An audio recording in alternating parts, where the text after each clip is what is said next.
muhimu sana kwangu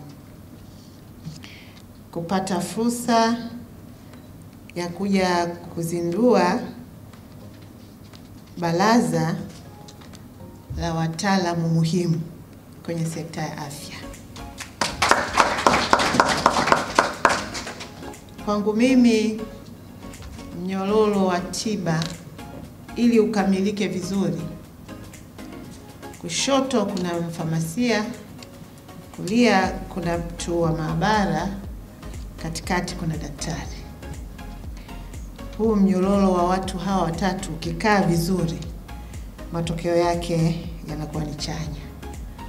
Kwa hiyo leo ninapokuja kufungua baraza hili, ninaona ni kwa kiasi gani sisi wote kama Watanzania, lakini na sisi kama wizara na sekta, baraza la kitaaluma la namna hii ambalo tunaweza tukaliita ni la msingi kwenye dhana ya utatu katika kukamilisha mnyororo wa tiba, ni lazima sisi wote tujivunie kukua kwa taaluma ya wafamasia katika nchi yetu ya Tanzania.